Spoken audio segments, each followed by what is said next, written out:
Hello, everyone. Welcome to this special episode of Igniting Ecstasy in Business. I have a new friend here, Kristina DiPalo, that I'm very excited to introduce all of you to. We're going to be digging into navigating transitions and more deeply discovering your purpose and how you bring that out into the world. So I'm really excited to get into that topic. I absolutely love that conversation. First, let me introduce you all to Kristina. She is a sought-after leadership coach, public speaker, and strategic communicator. She brings new thinking to the challenge of staying engaged in the world and has supported people and organizations experiencing difficult periods of change. By leveraging tools, insights, and powerful language, Kristina expands the definition of what is possible. So Kristina, I am so thrilled to have you here today and to be engaging in this conversation together. I would love for you to share with my audience a little bit more about your background and your story and why you love exploring this topic of navigating transitions. Oh, wonderful. Thank you, Alex. First of all, thank you for having me on the podcast. I'm really quite excited to be here with you. My background, pretty simply, I am a Jersey girl, born and bred in the Great Garden State, although right now I am living in Manhattan for the last couple of years. And my growing up years actually were really quite wonderful, quite tranquil. Had a loving family, older siblings, my parents who really deeply loved each other. I was blessed to grow up in a family environment like that. And for us, our extended family meant everything to us. We saw them on a regular basis. So I pretty much moved along, and I was a studious kid, and I loved exploring different ideas, sitting under a tree with a book type of thing. And during my college years, I wanted to go down a particular academic path. It's sort of been advised that I needed to be a bit more practical, so I became a bit more practical, got out of college, and found that all of the expectations that I had for my life and career were really quite different, that the reality of being an adult and working on a regular basis and trying to carve out a path for yourself was quite different, I think, than what I had imagined when everything was just theory. And during that period of time, that period of really trying to figure myself out, my father was suddenly retired from his company. This was back in the late 1980s. So there was much less talk back then of people choosing when they wanted to retire and how they wanted to retire and what that transition in life meant, and really much more, you've worked for us for a long period of time, you're no longer needed, here's a gold watch and a party, goodbye. And it was an extremely difficult transition for him. And within 2 years after being forcibly retired, my father died from inoperable lung cancer.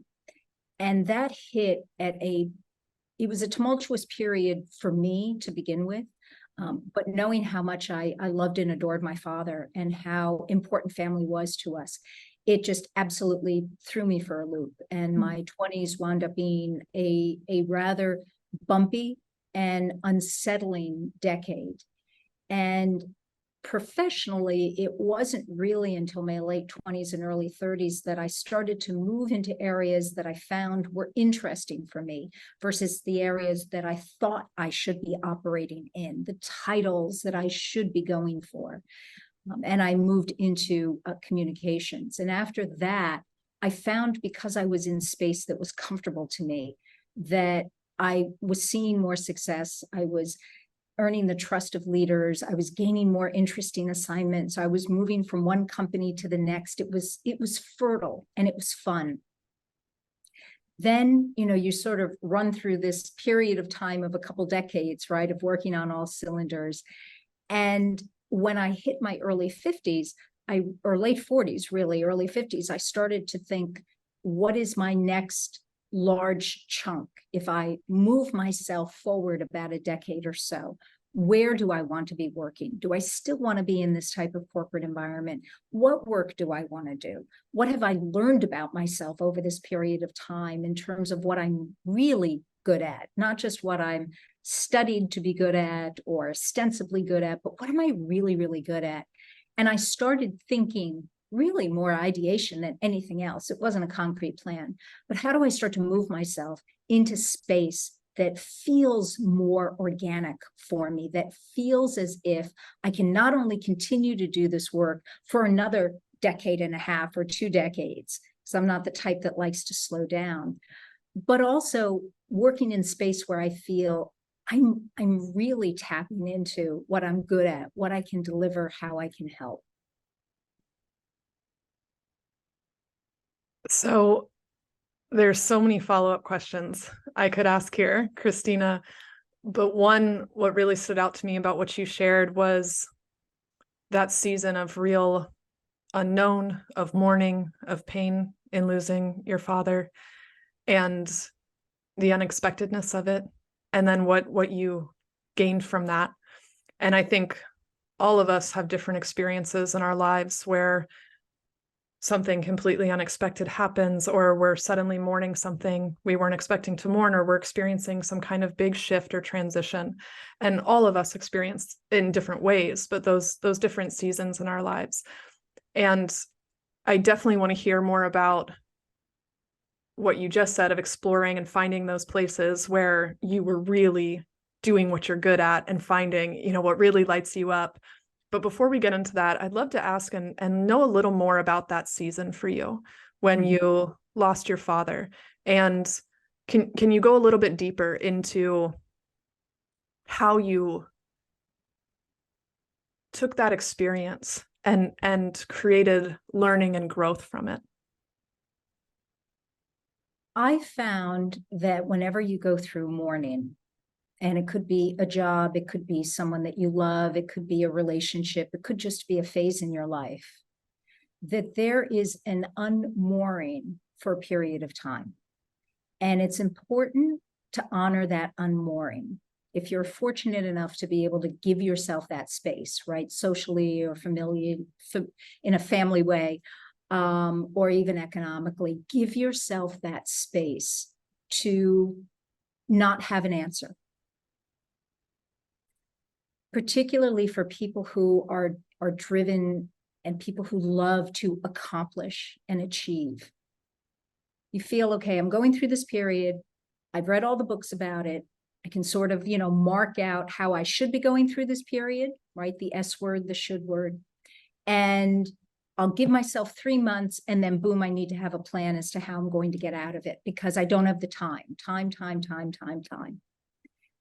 And if you in any way, shape, or form short circuit that for yourself, it's going to come back, right? Like it's always been my experience and my observation in others that when you're working through something, it has its own natural rhythm. And you're probably not privy to exactly what that rhythm is. All you can do is allow yourself to move through that rhythm. And even as you're getting to the other side, you still find yourself sometimes pulled back. As I was getting myself on my feet in my late 20s and into my 30s, there were still things that would pull me back to that experience of losing my father at that point in my life. And it was really hard. I clung to relationships that were not good for me, or the person that I loved at that time. I bumped into other relationships, right, hoping that, okay, this will be the thing that'll finally get me going. I made a decision soon after my father died. I was engaged to get married, and I thought a lot about, is this really the right thing for me to be doing right now? I was starting to have some doubts about the timing and about the strength of the relationship and all those types of things, and wondering, am I ready for something like this? But I was so infused with this desire to move forward and to not upset the apple cart for everybody else, because the rest of the family was devastated by my father's death, my mother in particular, that I said, nope, just, you got to go forward with it. You can't add more tumult to a difficult situation. So that wound up adding to that sense that I had of this push-pull. I'm still mourning. I'm trying to honor the mourning, but damn it, I'm now in my mid-20s and I got to go forward. And I think that we sometimes kid ourselves that we control the transition, when in many ways we just accompany the transition. That's interesting. Will you say more about that? You mean accompanying the transition versus Yeah, tell me more about what you think that looks like. what it really looks like. And it's interesting because I've worked with clients who are going through, job transitions, who have been, let go of their company, and they have a strong, affiliation to that company and who they are in relation to that company. So to even use terms like mourning when someone is going through that process might feel a little odd, because we tend to think of mourning only in personal terms. But it is a mourning. And you are not in control of the discoveries that are available to you as you go through that process. So that's what I mean. You accompany the transition. You don't control the transition, because your view and your understanding at that point in time are limited. Sort of like having blinders on. You can only see what you have seen and what you think you're seeing. Where when you mourn something, it pushes you up against the definition of who you are, the definition of how you are in relation to that entity or that family member, or for me, the role in my family at that point in time, what it meant to have a family, what it meant to have a loving relationship. And so I didn't know what I didn't know. And I think that is exactly what happens to everyone else, to afford yourself that time to accompany that transition. And when you feel ready, you can then start to step out of it and forward. That really resonated with me as you were sharing that. I mentioned a couple episodes ago about going through my own transition over the last year and a half, as there were a lot of things in my business I started to see were no longer in alignment with me, and just things I'd outgrown or I'd been shifting and evolving so much. And I ended up releasing certain programming and client engagements and just different things I was working on. I let go of and was experiencing a little bit of being in limbo during that time, because I didn't have everything in place to replace everything I was letting go of. But I knew that's what I needed to do to be really in alignment with my highest self and with who I was then. And so I let some of these things go. And it's interesting, I really described it as mourning. There was this mourning of releasing aspects of my identity and my ego that I was shifting, and then releasing all these different things in my business. And there was a real season of unknown for a while, because I couldn't see all of it while I was in the midst of this transition. And I think for me, at least, I really had to lean into being surrendered to the unknown, and to trust, and just trusting that I would eventually figure things out, that I was being supported, that all things were working ultimately together for my good, and for me to come into greater alignment. And that can definitely be a really uncomfortable space to be in. So I really appreciate what you're saying about honoring that space and giving yourself that time, and not trying to force having it all figured out, but letting yourself accompany it and go with it and let it unfold. And I find that while that can be challenging, it's also actually the most ease-filled path to getting through the transitions, right? Is really being in that state of surrender. There's a difference between something being simple and yet difficult to actually execute. So you can see a particular path ahead. That doesn't mean, though, that you'll just step into it without any heartache or indigestion or doubts. And when we really allow ourselves to go through a mourning process for anything, you're fighting against those twin pillars of safety and self-knowledge. When we move away from something that is familiar, we're moving away from what is safe. Even if that familiar thing is not great, you hear about people in personal relationships, and the relationship, looking at it from an outsider, you're like, my God, how can they, they're just miserable together. Why are they still in this relationship? And yet you realize that familiarity is still relatively safe. Because once you step out of that, then what do you have? Then you have to sort of create everything all over again. And I think that I've observed that when we go through a really open type of mourning. We allow ourselves to go through that transition. If we are observant enough of ourselves, we gain in a level of self-knowledge and self-reliance. That's the safety. The safety is not the structure that you're in or the things that seem familiar to you. The safety is in knowing I can make it through. I can be okay. I will know how to put myself into a better place. But that self-knowledge always comes with a little bit of a price and a bit of work. So well said, Kristina. As you were talking, for those of you who aren't watching and are listening to the podcast, my head was just bobbing and nodding as you were explaining that, and you were speaking to my heart. The safety is found in ourselves, in our intuition, in going within and following our highest self, following what's aligned with us and knowing that we can figure things out. That's so powerful. Please go ahead.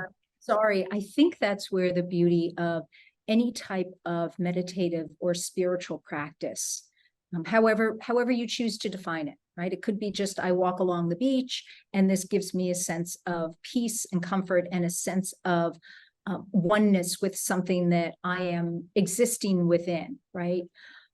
However you find that you're able to get that sense of ease and peace and quiet, I strongly encourage anyone to do however that, makes itself known to you, because it's within those moments that you're able to then piece together and build that, that lattice work of safety within yourself.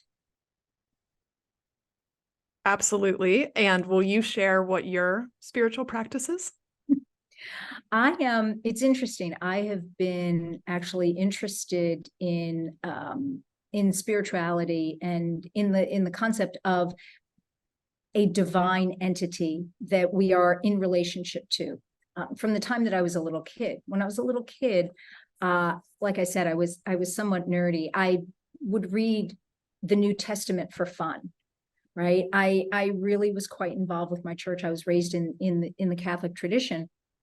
And yet when I got into my 20s, I kind of pulled away a little bit, came back, got into my 30s, my 40s. I actually walked away for a while.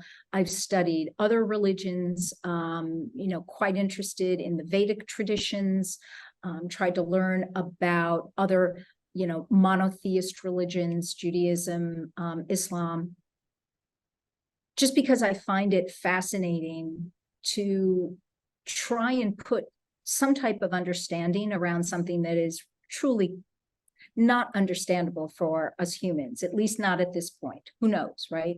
We may continue to evolve as a species and become more cognizant of larger forces that might be out there. I've actually recently returned back to Catholicism, but in many ways, my spiritual practice is something that I do privately. And, I'll go to mass on a regular basis, but I see it as a way of grounding for me and understanding for me. But I've never held to the idea that I have the answer, right, to life. And my answer is the answer for absolutely everybody else. And I'm not going to take in any other interpretation because somehow, mine is best and yours is worst. I absolutely abhor that type of thinking when it comes to spirituality, because I think it really is very personal. And it's a tool that can be used for you to gain greater understanding. You are speaking to my heart today, Kristina. Ever since we met, for our listeners, Kristina and I just met a couple months ago. Yeah. But we've had this deep resonance every time we connect, every time we talk. I feel like you are just speaking my viewpoints, my thoughts, things that align with me. And then also we've discussed challenges that we both can relate to. And as you said that, I thought that to me is the key, is the open-mindedness and being willing to honor, this is what I believe, and who knows what I don't know. I'm doing my best to explore my beliefs and to connect to God or spirit or the universe or however you relate to higher power, but doing my best to connect to the divine and to honor my intuition and who I really am and learning as much as I can. And that's for me. And I think when we really get into that mentality of everyone has to believe the way I do, and I have to convince people, is when we end up spreading judgment and division and divisiveness. And it actually creates more separateness as opposed to being connected to the oneness that you were speaking about. Very much. It becomes another way to judge others. And really, it becomes a way to put yourself a little bit higher on the pecking order, right? Your imagined pecking order. When you really delve into what a lot of these spiritual traditions are talking about, they're challenging to the individual, right? The challenge is to you. How are you living? How are you looking at other, beings in this material world? How are you looking at the responsibility that you have? I often think, going into the Judeo-Christian tradition of even the creation story, right? And we know that translation of one text in one language to another language, right? It's sort of like playing the game of telephone, right? People try and be really, really precise, but sometimes words and meaning in one language don't really have an exact counterpart in another. So it's just my own thinking, I often wonder, early on in that story of humans being given dominion over the earth and over all the animals and, the fishes in the sea and all of that, were we really given, is the correct interpretation dominion over something, or is it a responsibility for something? And so when I think about how people use religion to put themselves into particular positions of status or authority or just rightness, right? We talked about safety a few minutes ago. I get my safety from outside, right? I get my safety from my interpretation of God, versus this is a pathway to understanding. And there are other pathways to understanding that work for other people. And ultimately, there are central themes that exist across all of these worldviews, which to me is actually kind of fascinating. Is that really what we should be tapping into? Or is it, my God is better than your God type of thinking? Right. And something I also see when we fall into that kind of judging, and it's down to evaluating and who's right, who's wrong. I love how you just said that about, owning your rightness.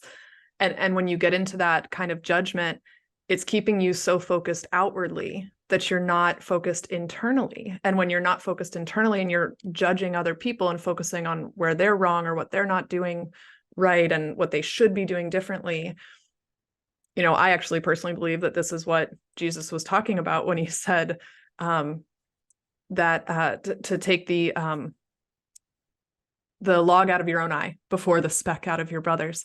And as he talked about that, I believe he's really illuminating how when we're judging outwardly, we're not looking at what's going on for us internally, and we're not doing our own inner work. And the inner work is actually the most transformative and most important.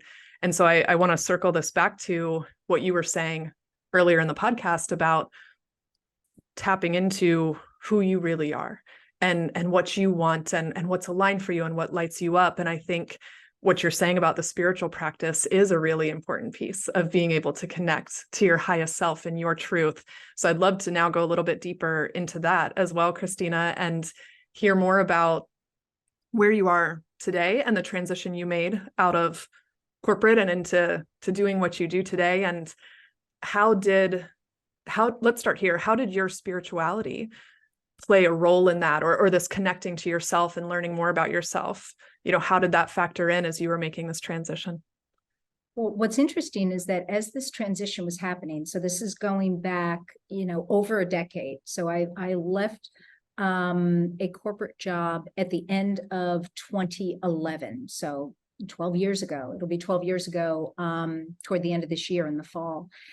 And at that point in time, I was actually starting to pull away from the regular practice of my faith, actually formally leaving my church, Interestingly enough, having a conversation with the pastor in the church, and he was amazingly cool about it, because I think he understood that, people go through these cycles. And he said he was hopeful that we would return at some point, myself and my young family. But he understood, which, to me, that just that act in and of itself, I think, was very important for me eventually feeling, okay, now I feel like it's time for me individually to return, that sense of openness and understanding.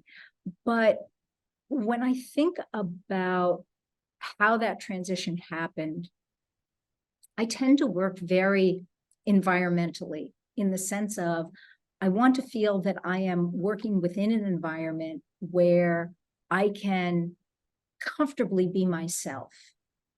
And when I think about the work that I've done throughout my career, my corporate career, and then my LLC related work, and it still is in transition, I think about what are the encounters and the engagements and the actual value that I bring to people. So I can explain about the skills that I have and how I do my work, but what matters more to me is, how do I contribute to making an environment clearer for people, or better, or ultimately help them see, when I think about the coaching work I do and even the speaking, see what might have been there, but maybe they were unable to really see it before. And that ability to open the aperture, to let in some more light, so that people, groups, or individuals can actually move forward a little bit more. So for me, that transition really started with kind of having this vision of, how did I want my work life to be? How did I want my day-to-day to be? What kinds of people did I want to work with? It was clear that I wanted to move out of a corporate environment and go on my own, so that I could work with different types of clients across the board. And an opportunity presented itself for me to be able to do that, and to be fine financially. So it felt right. It felt like the merry-go-round was at the perfect point for me to jump on. And so it was kind of instinctual in some ways, right? You plan, you have a vision, you have an idea, and then now this is the time for me to jump into that. And yet there's been an incredible amount of evolution in my work over time. Part of it because of my family. My kids were in middle school and late elementary school when I first went out on my own. So it gave me some of that flexibility. I didn't jump in with both feet necessarily. And actually, for a couple of years, I took a pull back because of a number of things that were happening in our family a few years before the pandemic. And this structure allowed me to do that. Now I look at what I'm doing and thinking, man, I want to continue to build out and to lean more into the coaching. I want to really jump into the speaking. And the other work, the strategic communications work, is still important, but my goal was always to allow that to sort of shift away and to push into those other spaces. So even within this transformation, there are continual transformations happening. And returning to my spirituality at this point in time, I think, allowed me to feel that inner safety that I really, really need in order to push now much harder and farther than I had space to before. That's so powerful, because that inner safety, it really is transformative. It is, because we can never fully control our circumstances or the events happening around us. But the one thing we can always control is our response to them, our perspective on them. And I think sometimes it's so easy to only look at the challenging part of it. And yet I am a firm believer in the universal law of polarity, which states that everything is created as a whole, everything physically is an equal and opposite. So whenever there's dark, there's also light to be found. When there's challenges, there's opportunities. When there's problems, there's solutions. And I think, and also this is what I heard in you saying, is that when you have that inner safety, you have even more confidence, more conviction in being able to see the opportunities in feeling comfortable with stepping into the unknown. And whenever you're going through transition, there's always going to be unknown. And something, that I see a lot with the women entrepreneurs in my world, or business owners in my world, especially entrepreneurs who are committed to growth and development and who are continuously evolving. When you're continuously evolving and growing, then your business tends to grow and evolve with you. Most of the people in my world aren't doing the exact same thing in business they were doing 10 years ago or 5 years ago, because as they're growing, their passions, their programming, their teaching, their knowledge, their insights are shifting, right? And growing. And so I have found myself and personally see a lot where whenever you're going to the next level, well, there's a whole new set of unknown and challenges and things to address. And then you shift and go to a higher level. And then there's more unknowns that come with that. So I would love to hear your thoughts on this, Kristina, and the work that you do with people in navigating transitions for business owners who are maybe at a point where they're trying to kind of figure out what the next level is, because they know that they're growing and evolving, and maybe they feel like there's room to have more purpose, more passion, more alignment, but they're not sure what that is. How would you help someone navigate that? Well, the first thing is, if someone is at that recognition point, whether they're a business owner, whether they are a corporate leader, whether they are someone who is mid-career, right, trying to figure out, all right, I've been doing all of this since I got out of college, and boom, now I'm at this inflection point. Because we're really talking about inflection points. The first thing is, if you recognize that you're at that space and it's not flowing very smoothly for you, recognizing that is incredible, because then that means that you're not going to continue doing what you've always done and expecting the same results. When, if we think about, in calculus or in economics, the idea of the marginal utility curve, right? You're moving up, you hit that point of the curve, and then your returns continue, but they start to be diminishing returns.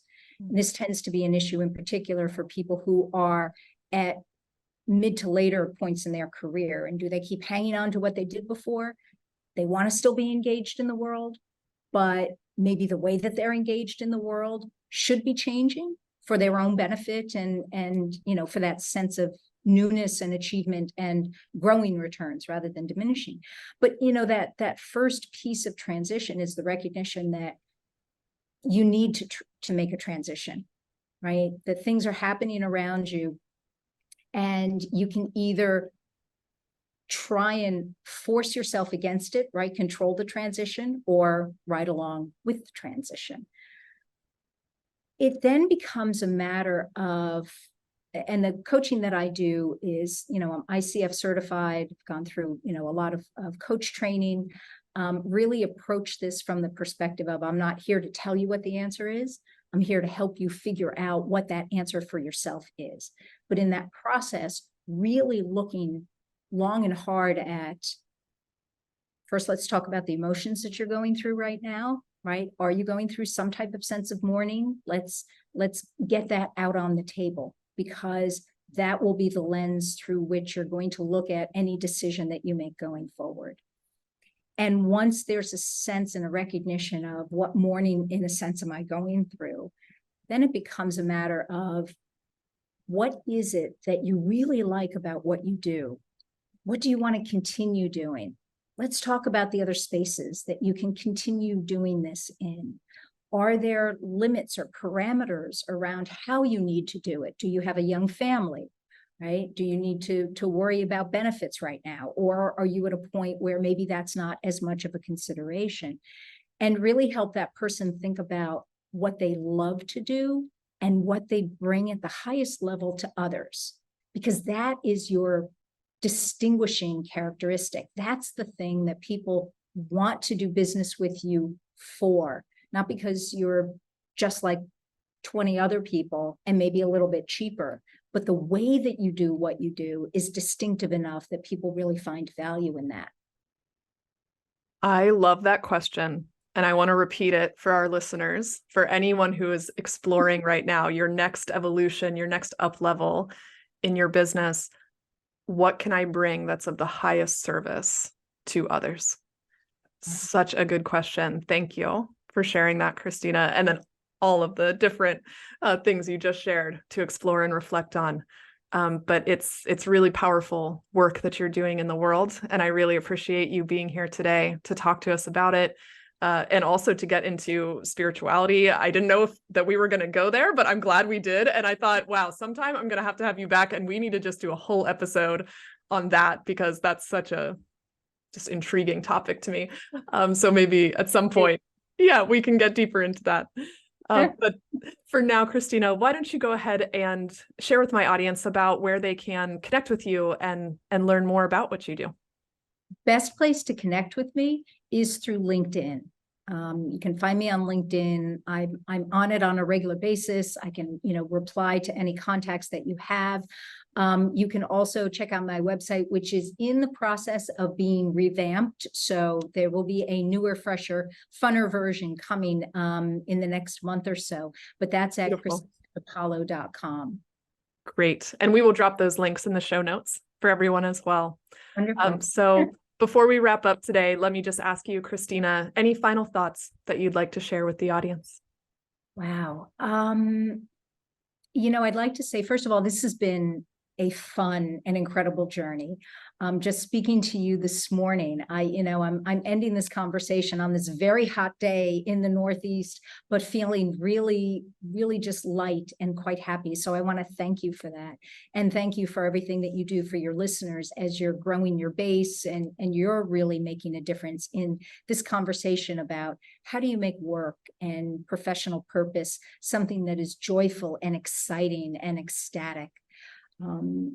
I think the other thing that I would just, like to leave is, again, what we spoke about earlier, that as you go through transitions, whether they are transitions that you have created for yourself or that you are openly welcoming, or transitions that are happening to you and you kind of feel powerless, again, keep in mind that you can't really control the transition, but you can accompany it.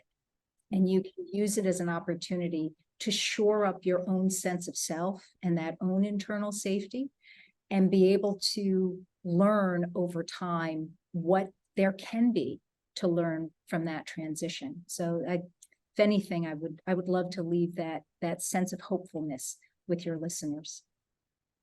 Thank you, Kristina, for everything you said about the podcast, our conversation, and also that final message.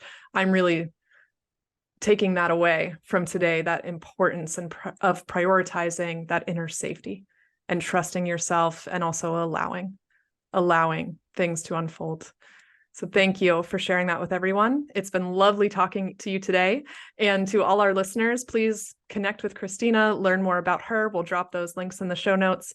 And I'm wishing everyone a really beautiful day of exploring how to trust even more in you.